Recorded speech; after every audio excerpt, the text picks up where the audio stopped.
GK भाई Sanjay sir पर आप सभी का बहुत बहुत स्वागत करता हूं। जैसा कि दोस्तों आपको पता है 56 और 57 ग्रुप सीईटी का जो एग्जाम हो गया है उसका एग्जाम एनालिसिस करने जा रहे हैं हम। और संजय सर ने जो पिछली वीडियो में आपको जो एनालिसिस करवाया होगा, जो सिर्फ केवल जीके का और अपने इसका हिंदी का था, है ना। जीके और हिंदी एनालिसिस करवाए थे सर ने, जीके भाई संजय सर पर जो अपना यूट्यूब चैनल है। और अब हम करेंगे सभी जो मैथ और रीजनिंग का क्वेश्चन जो पूछा गया, मैथ पूछा गया और इंग्लिश 5-5 नंबर की इंग्लिश पूछी गई थी, लेकिन काफी एग्जाम के अंदर, क्योंकि 40% रिपीट हो गए थे पीछे नेक्स्ट एग्जाम में। जो 6 जून को एग्जाम होना, 5 जून को एग्जाम, 5 अगस्त को एग्जाम होना था, जून तो क्या, 5 अगस्त को जो एग्जाम होना था उसके अंदर क्या हुआ, जो ऐसे क्वेश्चन डाल रखे थे जो 6 वाले एग्जाम में पूछे जाने थे। और किसी वजह से हाईकोर्ट का ऐलान की वजह से कोई हाईकोर्ट ने स्टे लगा दिया था, उसके कारण जो एग्जाम था वो 6 वाला एग्जाम, 5 वाला एग्जाम तो 6 को हो गया और 6 वाला 7 को हो गया। ठीक है, 5 वाला 7 को हो गया, जो पहले हो गया था, 57 का पहले ले लिया था, है ना। चलो छोड़ो, अब एग्जाम कैंसिल होने की कह रहे हैं उसको जाने दो, ठीक है, क्योंकि 40-40% रिपीट होने, क्योंकि पहले वाले तो बच्चों ने रट लिए होंगे और फिर वापस एग्जाम देने का फिर फायदा क्या है उसका, एग्जाम देने का ना ही लेते इससे अच्छा। तो अब हम बात करते हैं जो जो 57 ग्रुप का जो एग्जाम हुआ था उसके अंदर जो मैथ का पहला सवाल आया था, यहाँ लिख देता हूं, ग्रुप 56 नहीं 57, ग्रुप 57 के जो मैथ के एनालिसिस होंगे, मैथ्स और रीजनिंग एनालिसिस करेंगे, ठीक है, एनालिसिस। और इंग्लिश की भी बात करेंगे साथ में। इंग्लिश के भी कुछ 1% जो 5% है, 5-7-10% आए थे, जिसमें से कुछ तो लगभग रिपीट ही हो गए थे उसमें। अब बात करते हैं दोस्तों, ज्यादा टाइम नहीं खराब करेंगे, सीधा अपने क्वेश्चन पर आते हैं। सबसे पहला क्वेश्चन आया था इसके अंदर, पहला क्वेश्चन पूछा गया था आपसे, क्या पूछा गया था, 2744 का घनमूल पूछा था। 2744 का घनमूल यानी किसका क्यूब होता है, 2744 का घनमूल बताइए, क्यूब रूट पूछा था, घनमूल। तो ऑप्शन दे रखे थे 13, 14, 15, 16, इस प्रकार से नोट अटेम्प्ट दे रखा था। तो सिंपल सी बात है, 14 का क्यूब होता है, अगर आपको क्यूब याद है तो 14 का क्यूब होता है 2744, ठीक है। तो ये हमारा पहला प्रश्न था।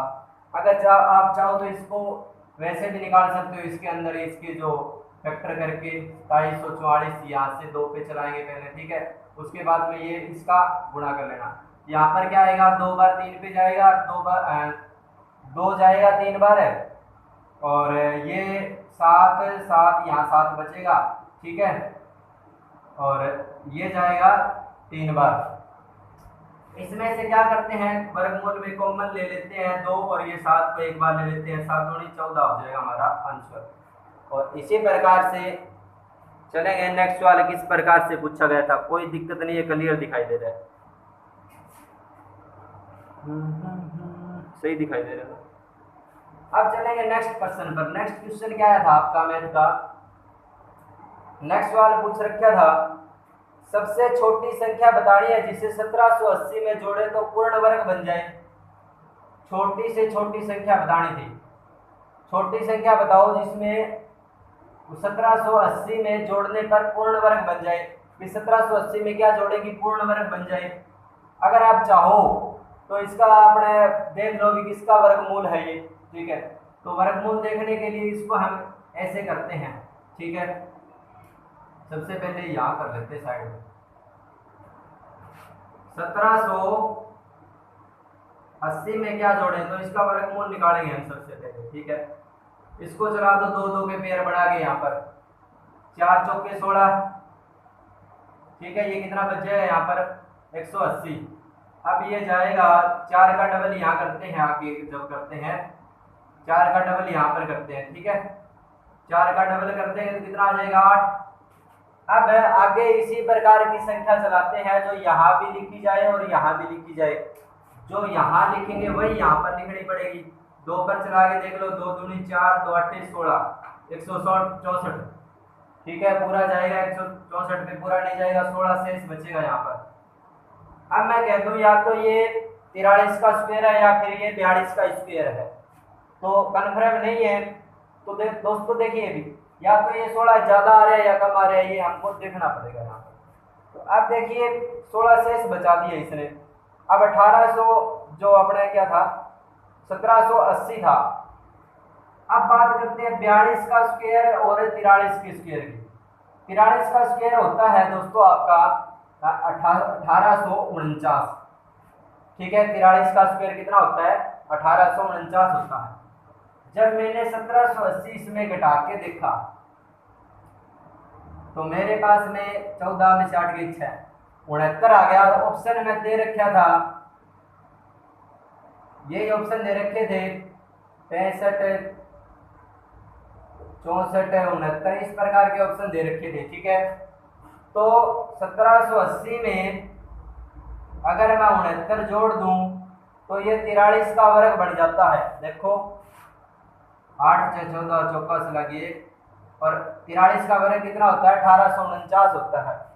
तो 1849 है किसका वर्ग हो जाएगा 43 का वर्ग हो जाएगा 43 का। ये सवाल पूछा था। चलेंगे नेक्स्ट सवाल पर। एक सवाल और भी, बहुत सारे सवाल है, 34-35 सवाल पूछे थे।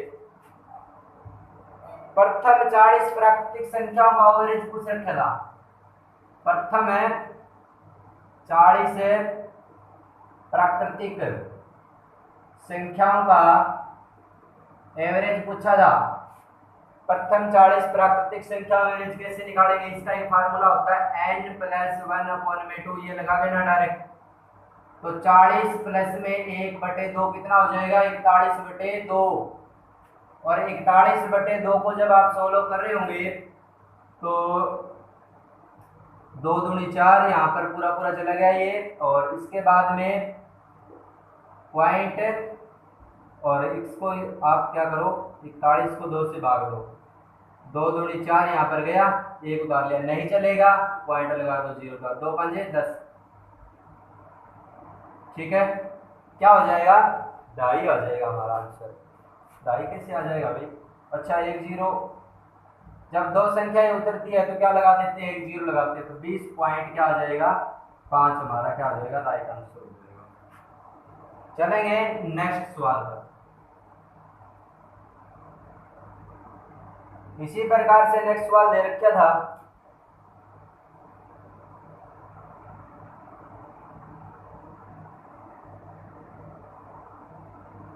14,71,369।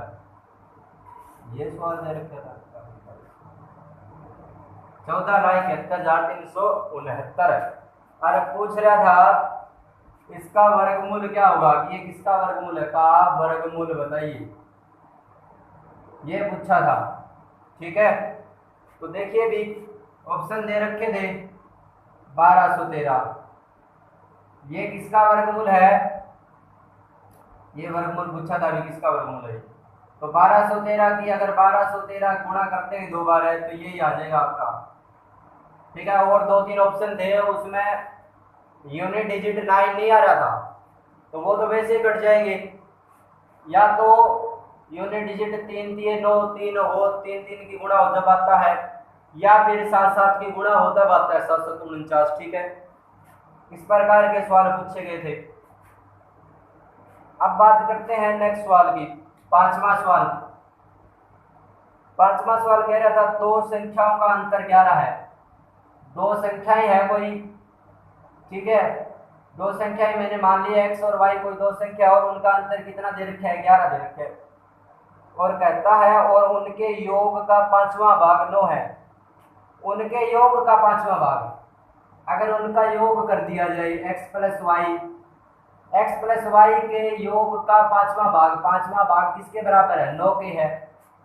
अब देखो इसको सॉल्यूशन कर लो, x प्लस वाई 5 इधर जाके मल्टीप्लाई हो जाएगा 9 के साथ में, तो x प्लस वाई कितना आ जाएगा 45 आ जाएगा।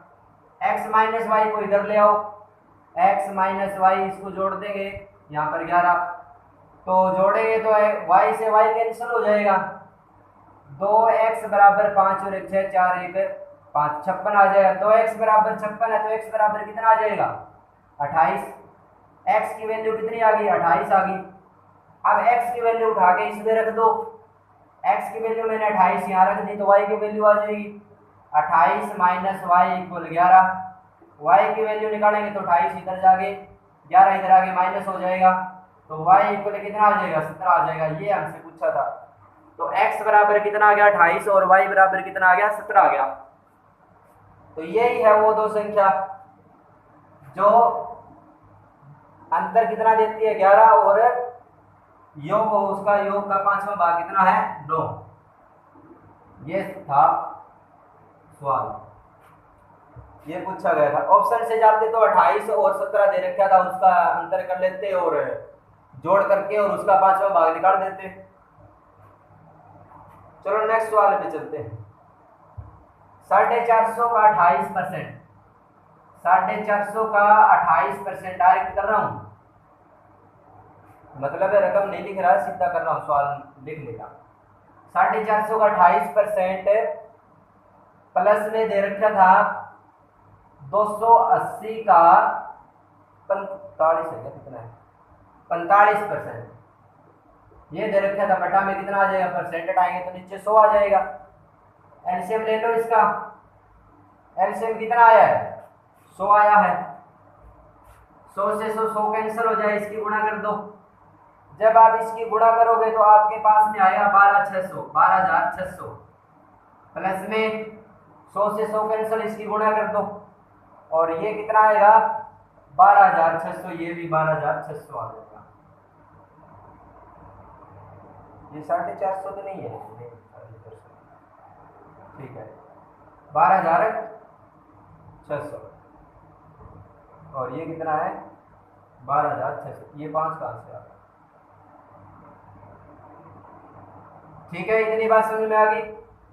अब क्या करना है, इन दोनों का जोड़ कर दो, इन दोनों का जोड़ करने पर आ जाएगा आपके पास में 25200 बटा में कितना है 100 है, 100 से 100 दो जीरो कैंसिल हो जाएगी, आपका आंसर कितना आ जाएगा 252। यही था ऑप्शन में, आ रही है समझ में। अब चलेंगे नेक्स्ट सवाल पर, और नेक्स्ट सवाल है दोस्तों आपका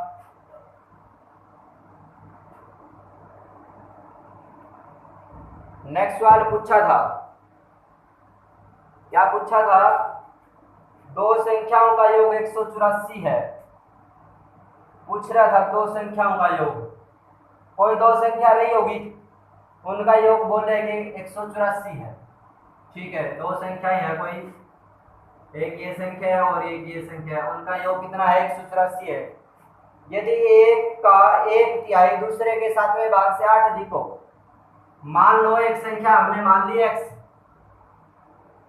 और x का 1/3, x का 1/3 यानी x का 1/3, x का 1/3 है वो, मान देखो अगर कोई संख्या x है तो दूसरी संख्या होगी वो 184 माइनस x होगी।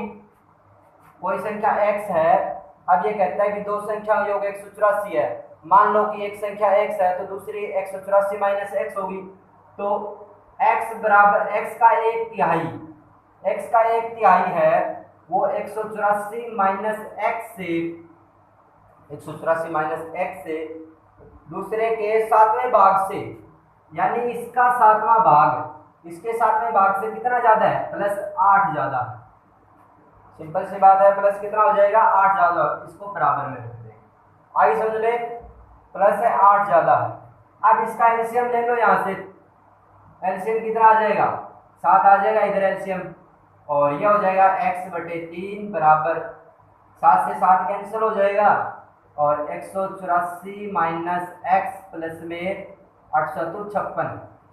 ठीक है, क्रॉस मल्टीप्लाई कर दो इधर, 7x बराबर 184 गुणा 3, 184 और गुणा 3 की गुणा करोगे तो आपका आ जाएगा 3 चौके 12, 2 1, 3 8 24 और 1 25, असल 2, 3 एकम 3 और 2 5, 552, 720। अच्छा 1 मिनट,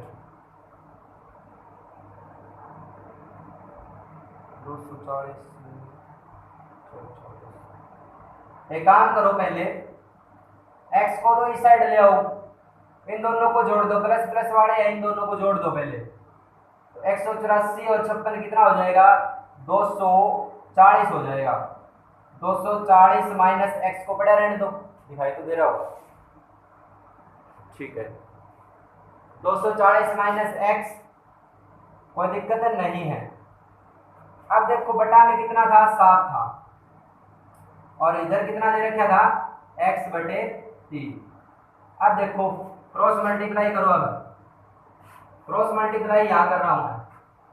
7x बराबर 3 0 0, 3 चौक 12, 2 और 3 दूनी 6 और 1 7, 720 माइनस x, ठीक है, ये था।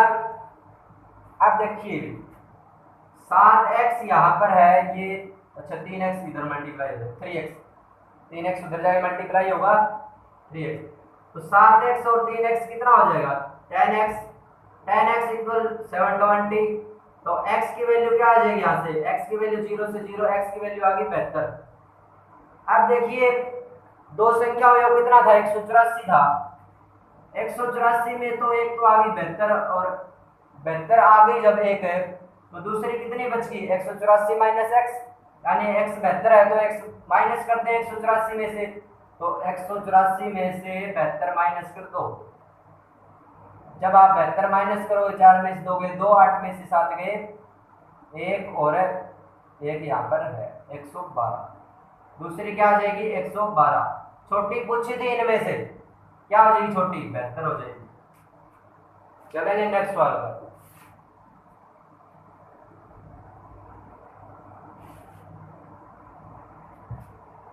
और अब पूछा था एक रेडियो 490 रुपए में खरीदा गया। सीपी कितना था? कॉस्ट प्राइस 490 रुपए, और कह रहा था कि 465.50 रुपए में बेच दिया गया। सेलिंग प्राइस, बेचने वाला मूल्य है 465.50 रुपए में बेच दिया गया। सिंपल सी बात बताओ, प्रॉफिट परसेंट कितना हुआ? यहां से देख लो कितना हुआ प्रॉफिट परसेंट। आप खरीद के लाते हो कोई वस्तु को 490 रुपए में और उसको बेच देते हो 465.50 में, प्रॉफिट हो रहा है या लॉस हो रहा है? सिंपल सी बात है, 490 में खरीद के लाए थे, 465 में बेचोगे तो लॉस ही होगा। पूछा क्या है इसने? हानि परसेंट पूछा है, कि प्रॉफिट परसेंट। हानि परसेंट कितनी हो जाएगी? हानि परसेंट यहां से देखो कम करोगे तो इसमें से आपका बचेगा 24.50, 24.50, ये हो गया लॉस। 24.50 का लॉस हो गया। प्रॉफिट और लॉस हमेशा होते हैं खरीदने वाले मूल्य पर, लाभ और हानि हमेशा खरीदे गए मूल्य पर होते हैं। खरीदे गए मूल्य कितना है? 490, हानि कितनी हुई है? 24.50, और प्रतिशत के लिए गुणा में 100, पॉइंट हटेगा नीचे, 100 और लग जाएगा, 100 से 100 कैंसिल हो जाएगा, 0 से 0 हो जाएगी कैंसिल। 49 पंजे 245 होता हुआ ध्यान रखो। 49 से 5 गुणा करके देखो, 5 नहीं में 45, 4 5 को 20 और 4 24, ये कट गया 5 पर, ठीक है। 5% क्या आ जाएगी? हानि परसेंट आ जाएगा 5, यही पूछा था। चलेंगे नेक्स्ट सवाल पर। नेक्स्ट सवाल है दोस्तों, इसी प्रकार से काफी सवाल पूछे गए थे। नेक्स्ट सवाल था 4 से 1/2 प्लस 3 से 1/6 प्लस, और यहाँ पूछ रहा था क्या आएगा, और आगे दे रखी थी 2 से 1/3, और बराबर लिख रखा था 13 से 2/5, ऐसा कोई सवाल था। तो इसको सॉल्यूशन कर दो, 4 दूनी 8, 1 9/2, प्लस 6 3 18 और 19/6 प्लस यहाँ पर x लिख दो और 2 3 6 और एक है 7/3 प्लस था 13 5 65 और 2 कितने हो गए 67/5 हो गए। x को इधर ले आओ। जब आप x को इधर ले आते हो तो बाकी जो संख्या बची होती है जो भिन्न है जो अपने बच गई वो माइनस में हो जाएगी। तो क्या हो जाएगा -63/5 इधर लेके आओगे उसको। अच्छा ये तो क्या हो गया x बराबर ये 67/5 माइनस में इसको 9/2 है इसको उस साइड में ले जाओ तो 9/2 माइनस का हो जाएगा। इसी प्रकार से माइनस का 19/6 हो जाएगा 7/3 हो जाएगा माइनस। ठीक है एलसीएम ले लो कितना आएगा एलसीएम इनका। एलसीएम देखो एलसीएम आता है इनका 30। जब यहाँ पर गुणा करोगे यहाँ पर 30 को भाग दोगे 5 से 6 पे जाएगा और 6 की 67 की गुणा करोगे तो आपका आ जाता है दोस्तों 402 माइनस इसी प्रकार से 135 आप कर लेना माइनस और यहाँ पर है आपका 95 और माइनस है 70। जब आप इनको जोड़ोगे माइनस माइनस वाले जुड़ जाते हैं पता है तो माइनस वाले जुड़ के हो जाएंगे 300 और ये है 402 और 402 माइनस वाले कितने हैं 300/30। 402 में से 300 कम कर दो। 402 में से जब 300 कम करोगे तो आपका आ जाएगा 102 102/30 और इसको काट दो आगे 5 पर 17 छिके 102 5 छिके 30 17/5 और इसको और लिख दो 5 दूनी 10 5 3 15 2 बचा ऊपर बाय में 5 3 से 2/5 हमारा आंसर हो जाएगा। चलेंगे दोस्तों नेक्स्ट सवाल पर। अगर नहीं समझ में आए तो पॉज करके पीछे कर लेना वीडियो को। इसी प्रकार से एक सवाल और आया था यदि लागत मूल्य विक्रय मूल्य का 96% है। यदि लागत मूल्य विक्रय मूल्य का 96% है तो पूछा था लाभ परसेंट बताइए। लाभ परसेंट बताइए। ठीक है लागत मूल्य क्या होता है कॉस्ट प्राइस। विक्रय मूल्य क्या होता है सेलिंग प्राइस। कहता है कि लागत मूल्य विक्रय मूल्य का इतना प्रतिशत है। बात तो वही है राम और मोहन की आयु जो हमने पीछे सवाल किया था राम की आयु मोहन की आयु का इतना प्रतिशत है। अब देखिए यदि लागत मूल्य विक्रय मूल्य का 96% है जो सीपी होगा। अब सिंपल सी बात है 96% को उठा लो। 96% कितना होता है परसेंटेज हटेगा नीचे 100 लगता है। ठीक है 24 पे काट दो इसको 24 चौके 96 और 25 चौके 100 कट जाएगा और कटेगा क्या ये नहीं कटेगा। अब सिंपल सी बात है अगर मैं 96% यहाँ लिखकर 96% की फ्रैक्शन लिख दूं यहाँ 24/25 किसी संख्या का इतना प्रतिशत उसमें जोड़ दिया जाए तो हमें ये प्राप्त होता है। वही सवाल बढ़ गया। ये कह रहा है कि लागत मूल्य जो होगा वो विक्रय मूल्य का 96% है। जो लागत मूल्य होगा वो मान लो तो ये फिर विक्रय मूल्य होगा। बात लागत मूल्य की हो रही है लेकिन विक्रय मूल्य से जो लागत मूल्य 96% है। तो अगर ये विक्रय मूल्य है सेलिंग प्राइस है सेलिंग प्राइस का 96% वो कहता है कि 24 क्रय मूल्य है। ये सीपी है। ये क्या है सीपी सेलिंग प्राइस का 96% ये वाली संख्या होती है। यानी इस 25 का 96% ये वाली संख्या होती है। और ये कहता है अगर हम सेलिंग प्राइस इसको मानते हैं तो सेलिंग प्राइस का इतना प्रतिशत ये वाली संख्या यानी कॉस्ट प्राइस है। सिंपल सी बात है अगर कोई वस्तु 24 रुपए में खरीदी गई और 25 में बेच दी गई आपको क्या हुआ आपको हुआ 1 रुपए का प्रॉफिट हुआ, यानी 1 रुपए का लाभ हो गया। 24 रुपए में कोई वस्तु खरीदी गई थी, मान लो ये 24 रुपए का मार्कर खरीद के लाया था मैं, और इसको 30 रुपए में बेच दूं, 6 रुपए का प्रॉफिट होगा मेरे को। तो इसी प्रकार से 25 में बेच दी तो 1 रुपए का लाभ हो गया, प्रॉफिट हो गया।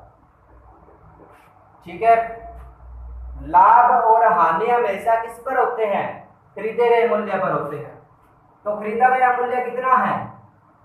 24 है। 1 रुपए का लाभ किस पर हुआ? 24 पर, गुणा में 100, 100 बटे 24, काट दो इसको, 50 दूनी 100, 12 दूनी 24, 6 दूनी 12, 25 दूनी 50, कितना आया? 25 बटे 6। और 25 बटे 6 कितना होता है? और सॉल्यूशन कर लो, 6 चौके 24.17% आ जाएगा। और ये पूछा था और ये हमारा आंसर हो जाएगा, डी था ऑप्शन साइड, देख लेना। आगे समझ में, चलेंगे आगे।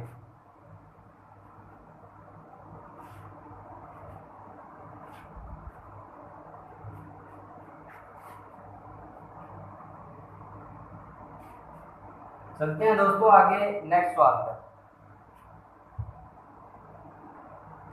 या आज की वीडियो में एक रीजनिंग का सवाल आया था, कह रहा था कि ए को 1 लिखता हूं, बी को 2 लिखता हूं, इसी प्रकार से बताइए B I D D I C, B I D D I C को क्या लिखूंगा, ये कह रहा था। सिंपल सी बात है, ये कह रहा था ए को 1, बी को 2, इसी प्रकार से सी को 3, डी को 4, इसी प्रकार से आगे क्रम में लिख दिए जाएं तो इसको क्या लिखेंगे? सिंपल सी बात है, बी 2 पर होता है, आई 9 पर होता है, डी 4 पर होता है, डी फिर 4 पर होता है, आई 9 पर होता है, सी 3 पर होता है, और ये देख लेते हैं आप, उसमें ये आपको मिल जाए। तो दोस्तों आज की वीडियो इतनी ही रखेंगे, और कुछ सवाल और रह गए हैं वो नेक्स्ट वीडियो में करेंगे। थैंक यू, लव यू, जय हिंद।